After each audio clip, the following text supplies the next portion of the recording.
Aló, online amor, aló, po. Okei, no Reiku, mä tiedän. Jätän niin. Mä tiedän, Laus, hyvin.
A very warm welcome to the second debate of this year's Balkan Trafik Festival. This one is on the freedom of expression. Now, my name is Olaf Bruns. I'm going to guide you through this next 40-45 minutes. Our aim here at this festival is really to bring people together to share experiences and to listen to each other. Now, we're a culture festival, so the freedom of expression is really essential for the expression of all arts. But there's also the political reality. Freedom of expression is under strain, and that's not only a problem in the Balkans. Let's just remember that a couple of days ago, Reporters Without Borders has declassified Germany, one level. So it's a problem that's worth discussing in the Balkans, but even wider. But let's start with a video that has been prepared by the European Commission for this debate.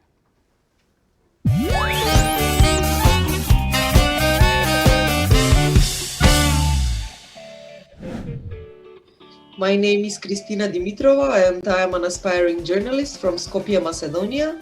The freedom of expression as a fundamental human right comes from the idea for equality in the freedoms and rights of all people. So I believe that having a tolerance towards the views and opinions of the others will enable the coexistence of today's multicultural and contemporary societies.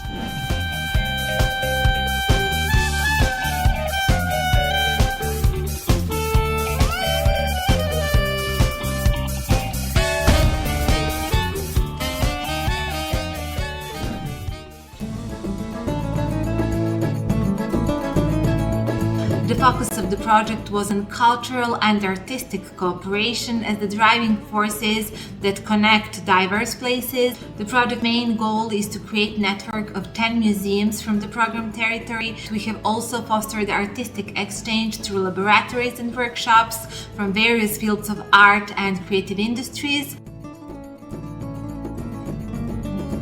The inspiration for me is birds, swallow specifically. Swallow are with all nationalities. You know, our Albanians, our Italian, our Montenegros, are in all the world. Every artist who is making something, it's very important to talk with another people, especially with people with another countries. We exchange our ideas, our experience, so that can be very important for me, of course.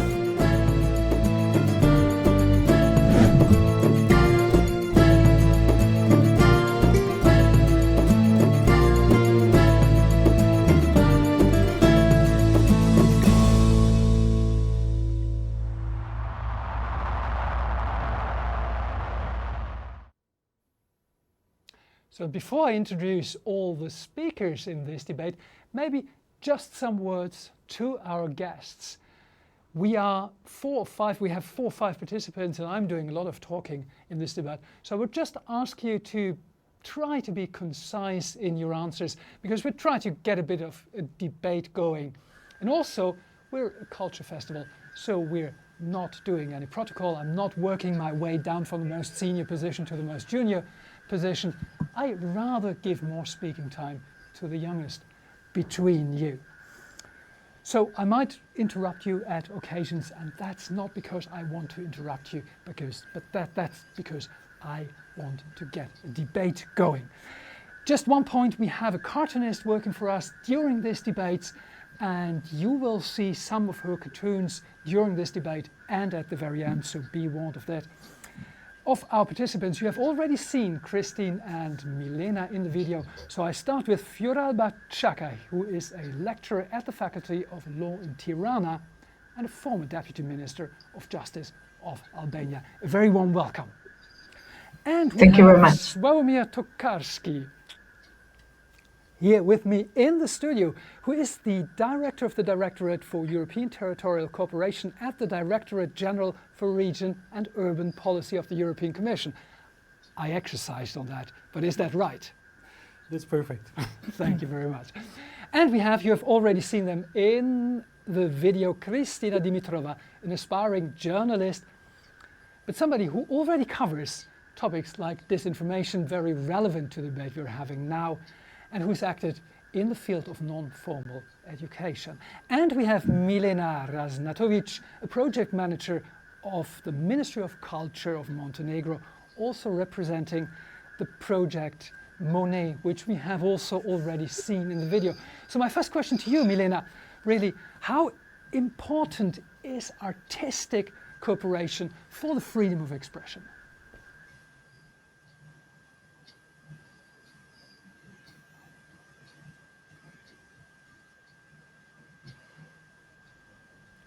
Milena, I think your picture is frozen. Just asking the technicians. She's frozen. Okay, we will jump to the next one. Christina, also already in the video, this information you mentioned in your CV is one of the topics you're working on. Could you just tell us how important is the fight against disinformation for the freedom of expression for you? It is definitely a very important fight, especially for us journalists. Well, not only for us journalists, for the general public in general. As I mentioned in the video before, actually this is the first time I have seen the video since I filmed it. I mentioned education because I think that education is one strong part or one sustainable solution that we must focus on when it comes to countering disinformation. As you mentioned, I'm also involved in non-formal education through this youth organization, Youth Council Next Generation. And I must say that we have seen very, very positive responses from our young people here who are part of these non-formal educational opportunities. And one thing that I strongly believe that we must work on, it's also bringing the non-formal education as part of the formal education, which this is a big issue, I think, in Balkans in the general. And I think that the non-formal education, it shouldn't be only a complementary part of the formal education, but also to be an integral part of the formal education, because we, for example, cover many topics that are not so much covered under the formal education. For example, human rights and freedom of expression or media literacy skills. And these kind of methods that are learning by doing are very important and should be part of the formal education. So I must say that I think that we need some really good reforms in the formal education and bridging that gap between the formal and non-formal education when addressing this topic about... Let me just interrupt you because I just want to ask you on another word you mentioned in the video. You mentioned one word, one concept, which has a little bit fallen out of fashion in the debate, and that is tolerance. And I would like you to elaborate a little bit further on how important is tolerance for the freedom of expression, or where do you see the link, the connection?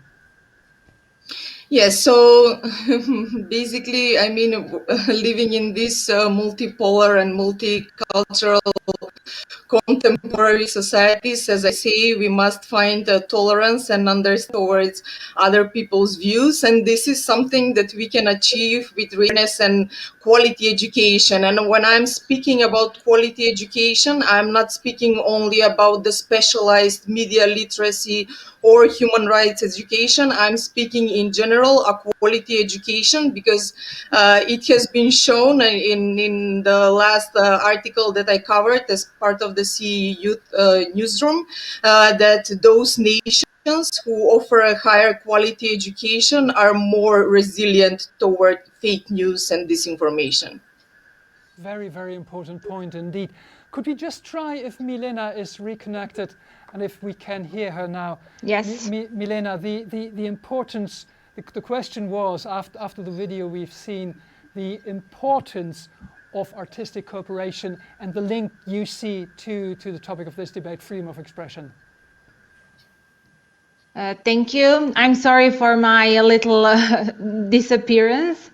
Basically, everything we do in cooperation with other countries is about promoting the freedom of expression and about promoting our diverse cultural expressions, particularities, and everything.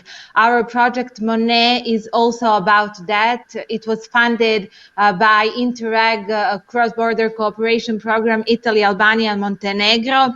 And we, by implementing this project, we wanted to achieve to present the diversity of cultural expressions in our two countries at the beginning and then wider even.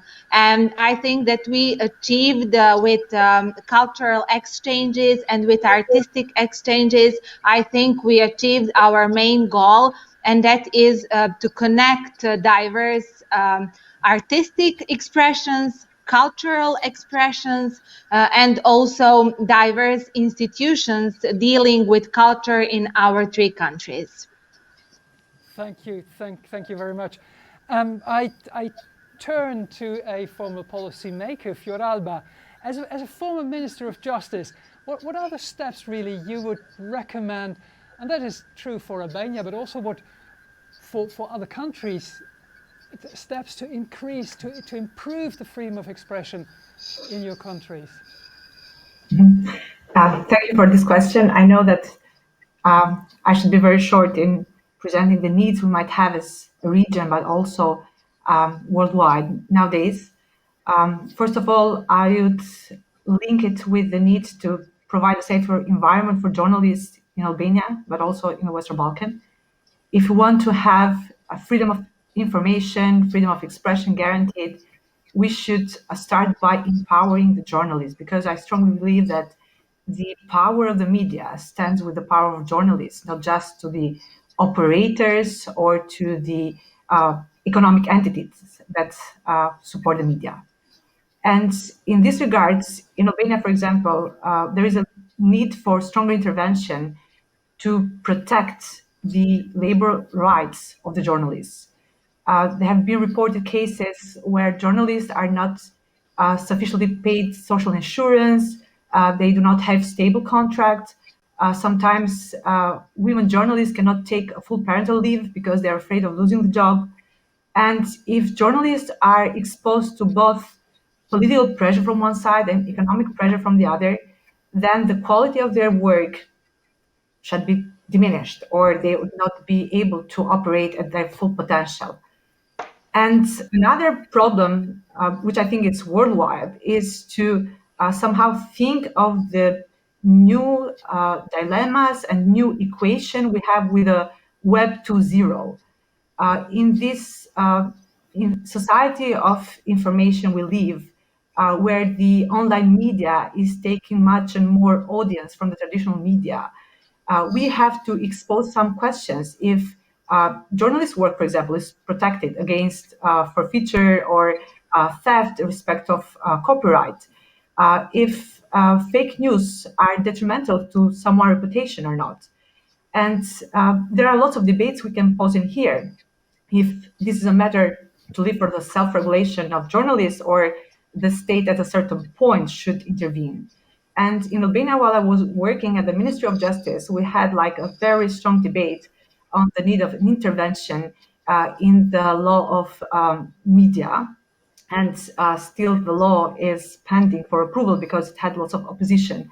But I think that there are some problems we need to face as a society nowadays in order to secure, from one hand, freedom of expression, on the other hand, to preserve the right of good reputation and private life of citizens.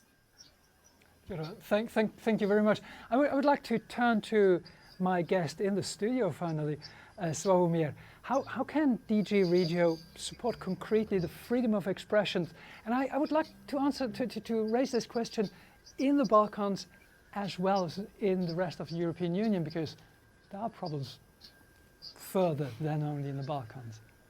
Yeah, I think you rightly noted that it's the problem which is not limited to the Balkans, and I certainly would not like to sound paternalistic here in giving lessons of democracy to my colleagues. But I think maybe first let's start by saying that it seems that regio and cohesion policy is very much about economic growth and jobs, but not only.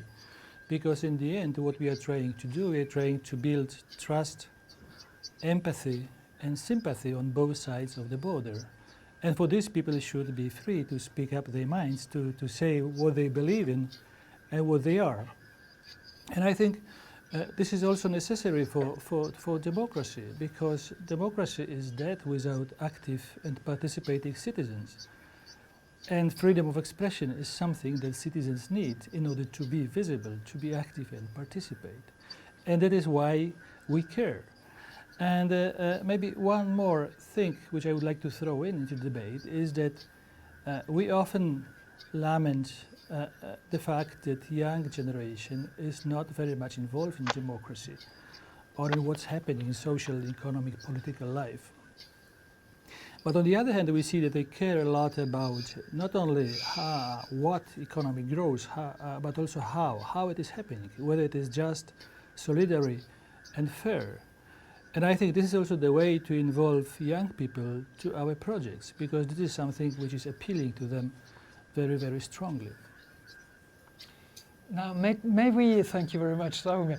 May we just check if Voyin Chetkovic has joined in the meantime? We had another guest who couldn't connect in the beginning. No, he hasn't. So I would like to throw what Slawomir just said back to Christina. Young generation being involved in politics, yes or not?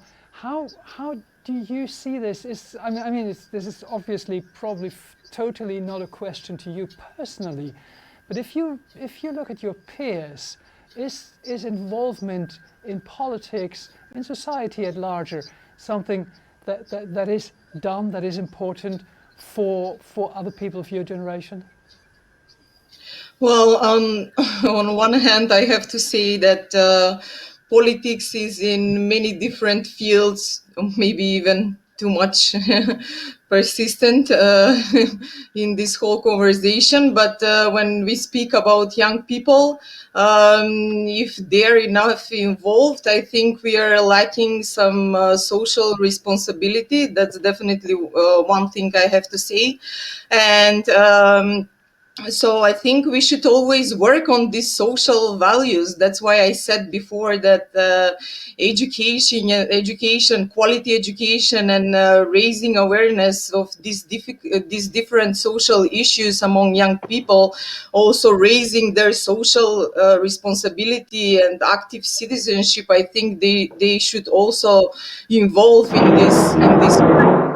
And but I don't know how much countering disinformation and fake news is on the agenda of the government.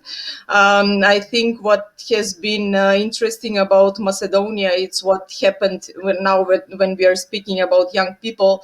It's what happened in the 2016 U.S. elections for Trump, when this small city of Veles with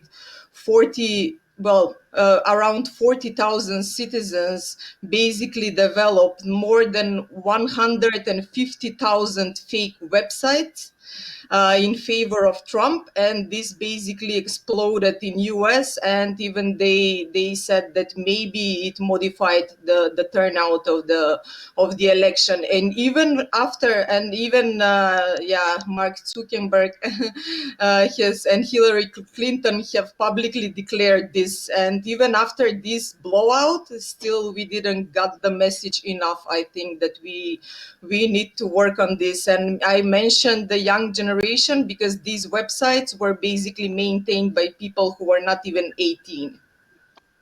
Christina, thank you so much for raising this Macedonian example, because it indeed shows also both sides probably of the internet, that on one side information is much more available, but on the other side it's so easy to promote fake news. Now, I can't throw back this question to your government. What I can do is to throw it back to somebody who has been in government in Albania, Fioraba.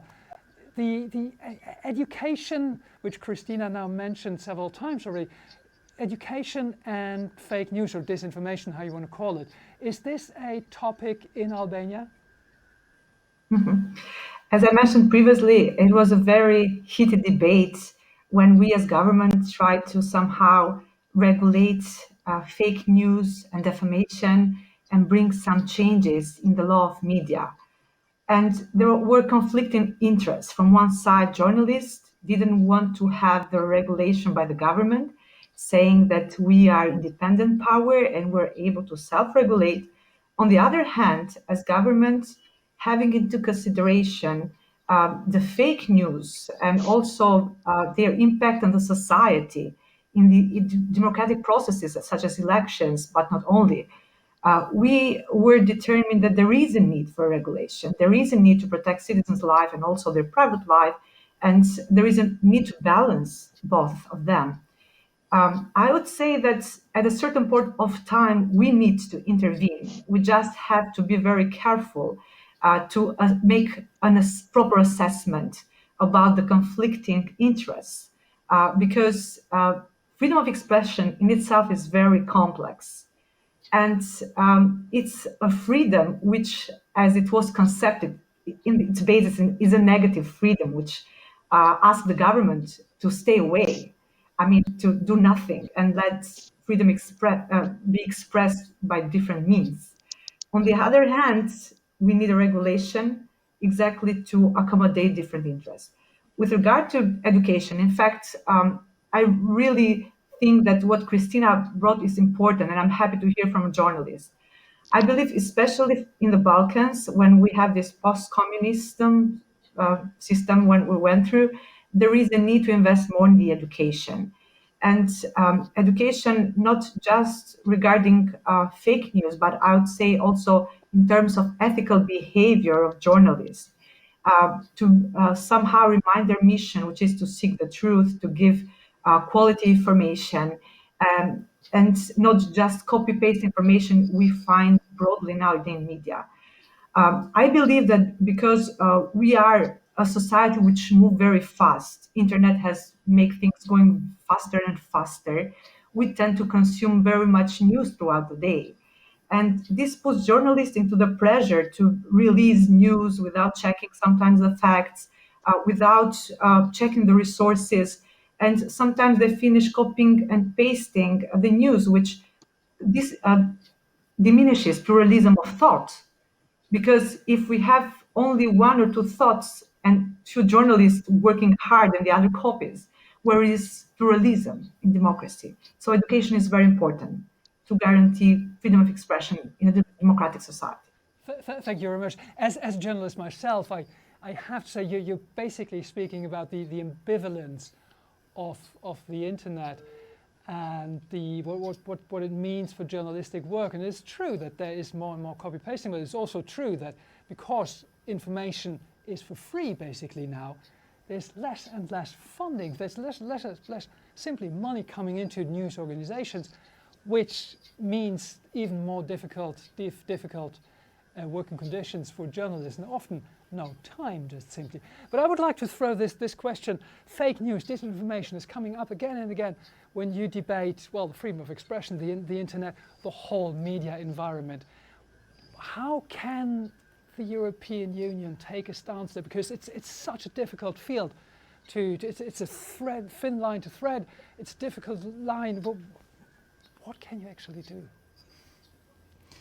Well, I guess that there is no golden bullet that could actually reply to your question. Maybe there are several silver or bronze bullets. Well, I think we have already the projects where we are working on the media literacy, like Melia project in the Danube region, where really we are working with young people in order to increase media literacy and the capacity of people to distinguish between fake news and news. May I just ask you, how are you working with that? What concretely on the ground, how does it work?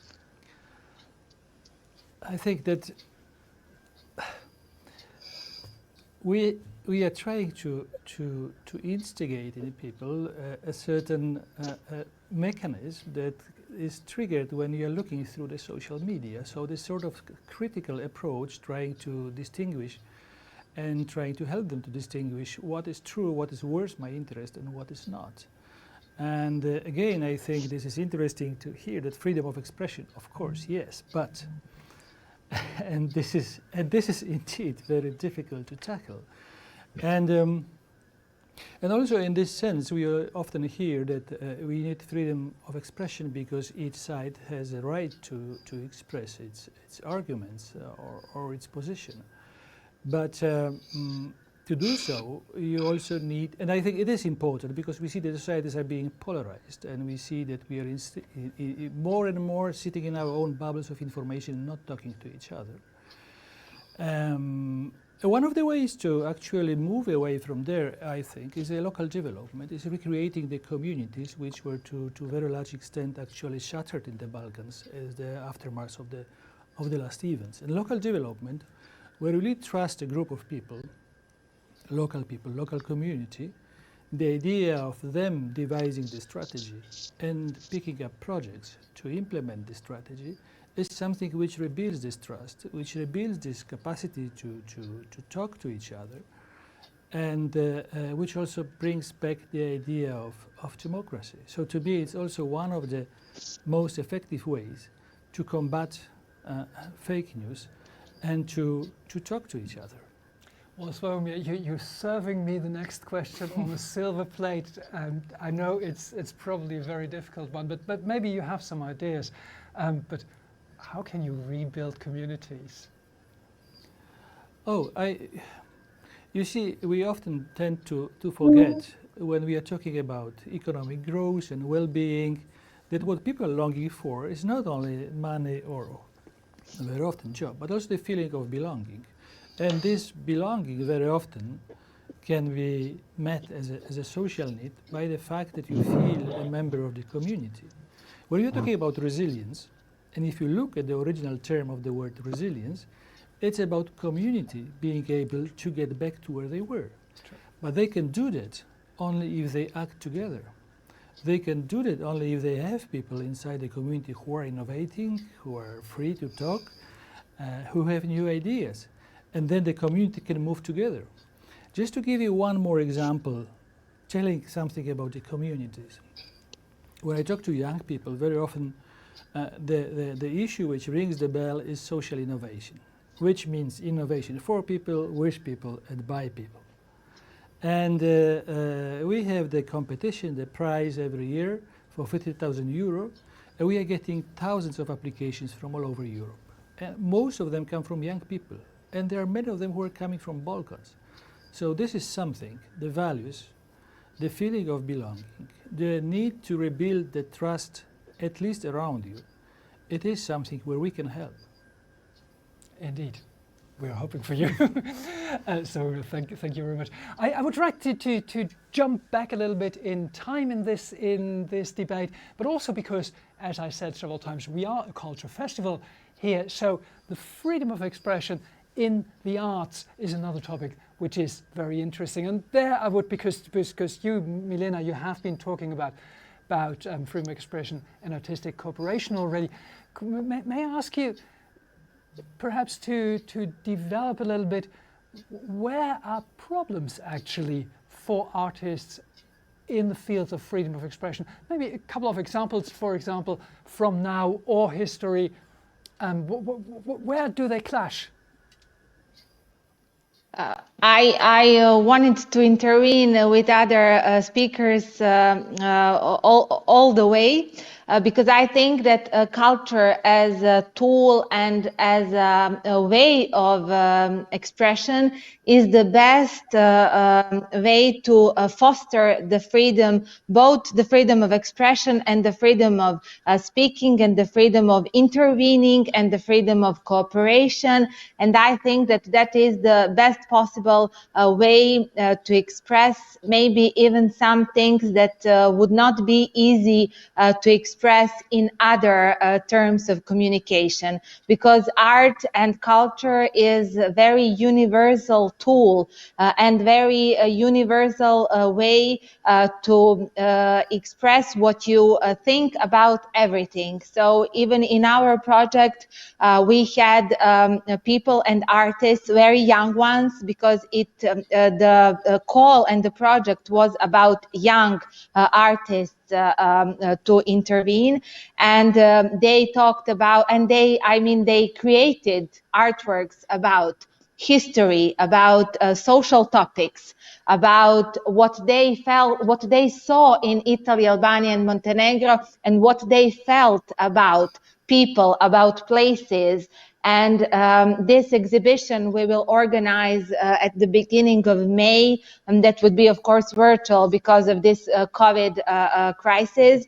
And this exhibition will show the diversity of expressions and diversity of the feelings of artists that saw something and created in their own way their artworks.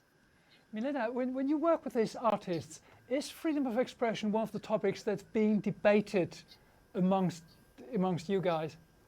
And if so, in which terms? Freedom of expression in art and culture, it's there, you know, so it's not debated. It's something that is true and that is very, very free, and that is always there when we talk with artists and when we do art and when we create cultural and creative artworks. Because what an artist does, it's not something that anybody should interfere with, you know? So it's just the way for him to or her to express, and for us as audience to understand in our own way. Have you ever, if I may stay with you, have you ever encountered a problem of freedom of expression in arts, you personally, or people you've been working with, like to get an idea what concretely are the problems, if there are problems? I can only say how I understand it, and I understand that a possible problem would be the way how people understand the art, you know, so people can have a problem with understanding an artwork, but I don't think that an artist should have a problem with his freedom of expression, of course, when it's not against some basic human values. I think that it's something that cannot be there. Where would you draw the line? What is against basic human values? Just that we talk about something concrete here in the arts. Where would you say is the no-go? No, I think that it's universal, you know, things that universal rights cannot be affected negatively with anything, including art. That's my personal opinion, but that still an artist should have his own vision and his own look at the world, at places, people, at topics and everything. But I think that some universal human rights are, of course, something that can at every time should be respected, of course. Thank you very much. Taking that to Christina, is freedom of expression and the arts an important topic for you too? Freedom of expression in the arts? Yes, so I'm not that much into the arts sector, but I would agree that maybe there can be a conflict regarding how the art is perceived by the public, or what kind of message does it share. If I may take this further to Fiorelba, is freedom of expression and the arts, how would you assess the situation currently in Albania? I think that generally artists feel very free, and I don't see politically any interference with arts or the freedom of expression in arts. Probably we have learned our lessons from our communist part. Shortly, I would share not a history, but a fact that during communism, lots of artists were prosecuted because their own point of views were considered liberal or very democratic and against the system. And what happened during the communists was that this suppression of art as freedom of expression, of course, killed creativity, and also developed a self-censor among artists. And the artist is the one who suffers. And this, I would take it as a lesson from our past. And we know very well that self-censor or suppression of art kills creativity and kills art itself. So I think that artists in our country have this very strong belief and they are able to fight for art and their artistic expression. And nowadays, I don't see any conflict between politics, arts, and freedom of expression as it stands in the artistic arena. Thank you very much. May I just ask you again? You already alluded to that, but just in a nutshell, how relevant is the communist past still today when it comes to the freedom of expression? Of course, that in the beginning, after the fall of communism, one of the first things that we had to do as a country, but I think it's coming in the Western Balkan, is to change the media structure. Since we had to go from state broadcasting television to a public broadcasting television and to opening the market.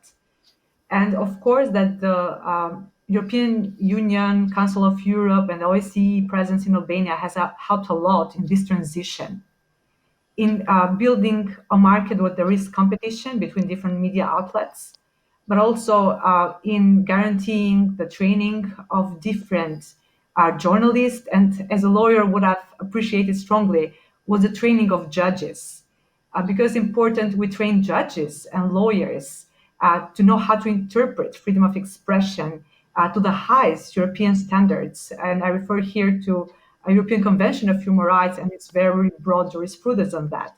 And these were very good investment. And since we are in this Balkan and European environment, I would call for, again, for some stronger cooperation of different international organizations like EU, Council of Europe, OSCE, to continue investing in the journalism in power in the region. And not only to face what might be heredited from the communist past, but strongly the struggles we're facing today with the new media outlets. And I think there is a room for common projects and very coordinated and targeted projects from these international partners. The same question, the relevance of the communist past also to Milena. How would you say lessons learned, or is this still something that is somewhat there in the debate?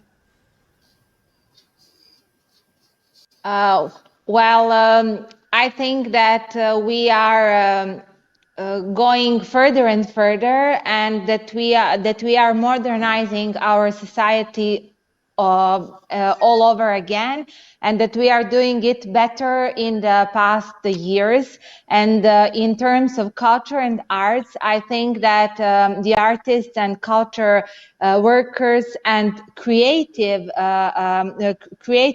people are not intervened anymore with that communist past, maybe as something that they want to express in their creative and artworks, but not that is an obstacle for them. You know, just like a driving force in order to show something that they felt or that they witnessed or something like that. But I think that it's not an obstacle. Thank you very much. Christina, may I just develop that a little bit further? Would you join Milena in saying that it's getting better this year, last years? It's getting somewhat better, but we still have a long way to work on very different issues. I heard something about the court system before. I think, yeah, in the Balkans, I think it's a general knowledge that the court system is one of the most corrupted ones. So it's not really easy, also very small and very slow and very inefficient. So this is something that we need to work on. However, I want to go back a little bit. I mean, we were talking about regulation. We are still talking about regulation, but I honestly think that education should come before regulation. Because freedom of expression, it's one of the most fundamental rights that we must protect and not be careful not to violate at the same time. And so we speak about regulation, but like this regulation and how would that look in practice, it's really difficult to imagine. So I would just to finish, I would go back and say that educated and aware people bring more resilience. And I think that if we educate the public, then us, the people, would be the ones who would condemn this kind of behavior. It would be us, the people, who would make it difficult for people to spread fake news. It would be us, the people, who would understand that it would be easy to understand that this is a fake news and report it. So in that sort of sense, I think that, education, it's the long-term sustainable solution that we should focus on. Thank you very much. Very interesting, Soumya, that Christina too links these two concepts, resilience and well, your ability to resist to fake news. But I want to switch a little bit back in the debate, freedom of expression and the arts, because we're a cultural festival, as you see in this magnificent deco here. I have to ask this to you. Is this a topic for the European Commission too? The arts and freedom of expression?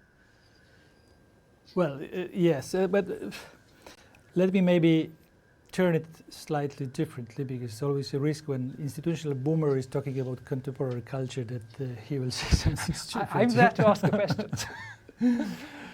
I think that of course, arts and culture are an important part of our programs and of our projects. And I think they have two types of added value from this point of view. First of all, they attract young people, and this is something what we need very much. And sometimes, and I would like to encourage you in this place to go, do more of that, be more brave, be more experimental, do more for culture, do more for arts. And secondly, it is also an important asset in economic development. We see the industries of culture which are thriving elsewhere, creating jobs and creating growth. And the Balkans, which have this fantastic heritage, fantastic creativity, could turn actually culture into one of the major assets for its economic development. And in this sense, freedom of expression is becoming a sort of enabling condition for this to make it happen. Well, that's great. And be sure that we are not only being experimental in putting roses behind an EU official, but we're doing much more. And the time is running out, so we have to conclude. And unfortunately, we have, as I already said in the beginning, our in-house artist who has been drawing cartoons during this whole debate. Maybe we can show a little bit a best of what she made out of this debate. And I would like to express a very warm welcome, whatever I was saying, very warm thank you to all the participants in the debates. Thank you very much for your experience. And this is, of course, one of the debates which could go on and on. But it's not all over. In between 45 minutes and half an hour, it depends a little bit, we're having the next debate on the environment in the Balkans, another very important topic. Now, these debates are supported by the European Union, not only participated in, and the other important thing, the Balkan Festival, the Balkan Trafik Festival is online, so stay on balkantrafik.com, download the app and enjoy over the whole weekend the festival, which not only has debates but also concerts and videos and. Give it a look.